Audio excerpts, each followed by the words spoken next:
Okay, so let's go over a solution to this exercise. As always, you can take a look at the code right away. If you want to follow along, start from scratch with me, feel free to do so.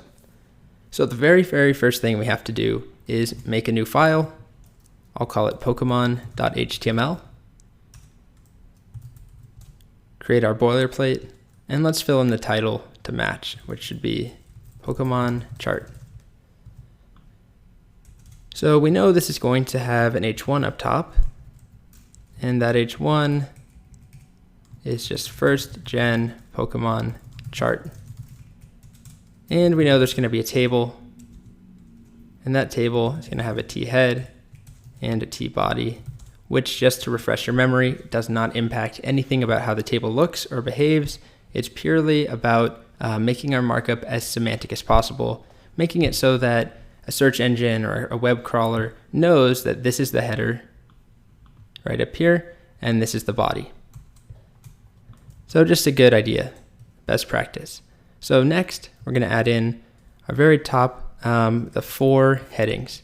So 4 THs, we have image, name, type, and evolves into.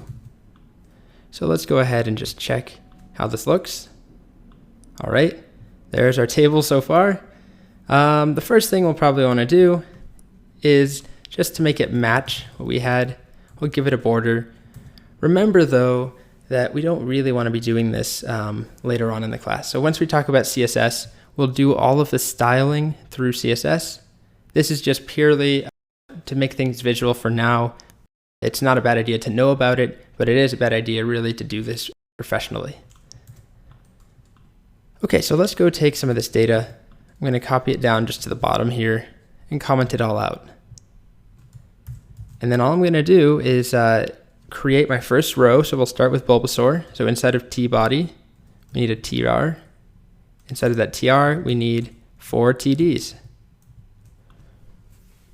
The name is going to correspond to our second th, so I'm going to put it in the second td there.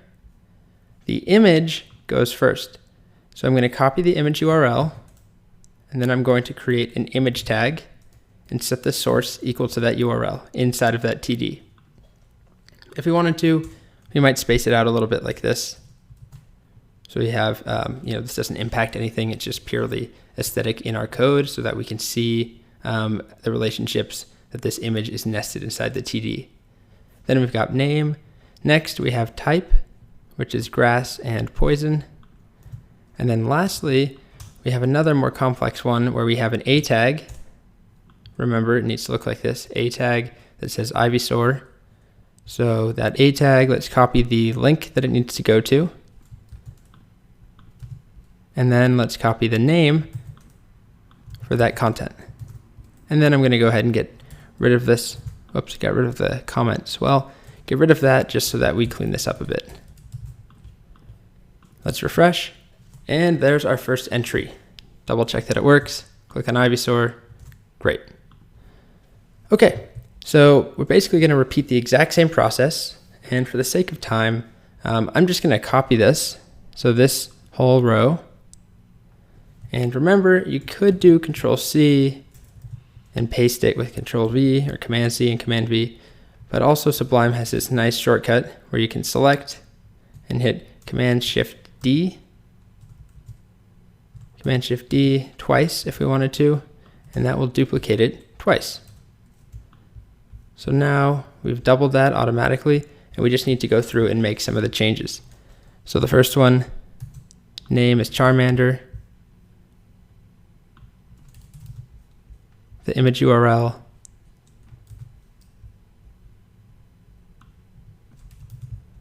and we need Charmeleon. It's a fire type, and the URL here.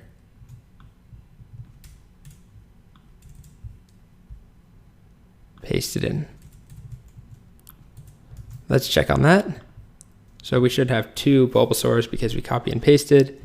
Charmeleon, the link is correct. Great. So now we just need to finish up with Squirtle.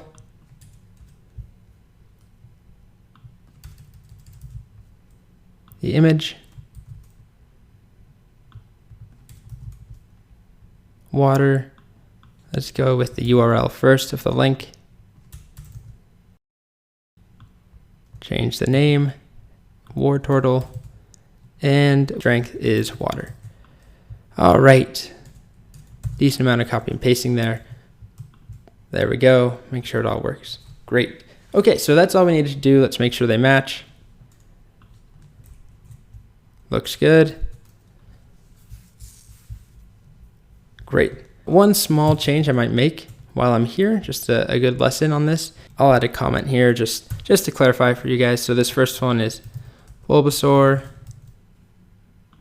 Next, this is everything about Charmander. And lastly, this is everything that corresponds to Squirtle. One change though, as I mentioned, is these images are kind of massive. We could definitely shrink them down, and that would shrink the size of our table down. And this is something you would do with CSS. It is style information. So ideally we do it with CSS away from our HTML. We want to keep them separate. HTML is structure, CSS is style. But for this exercise, what we can do is add a width attribute to an image. Give it a number like 50. And you'll see that as I refresh, this changes to 50 pixels, much smaller. We could change it to 500 and get a gigantic image. We'll keep it at 50. And another reason I want to show you this is rather than copying and pasting this 3 times, which works just fine, a better way of doing that in Sublime is to actually create 3 cursors. So I'll show you what I mean. We click, hold Command, click again, keep holding Command, and click again. And then we can start typing, and I have 3 cursors at once. Width equals 50. So this is pretty cool. It's a really useful one if you need to change multiple things at once. In the exact same way, you just Command click all over the place, and it spawns a bunch of cursors. And as you can see, we have a nice, more readable and sensibly sized table. All right.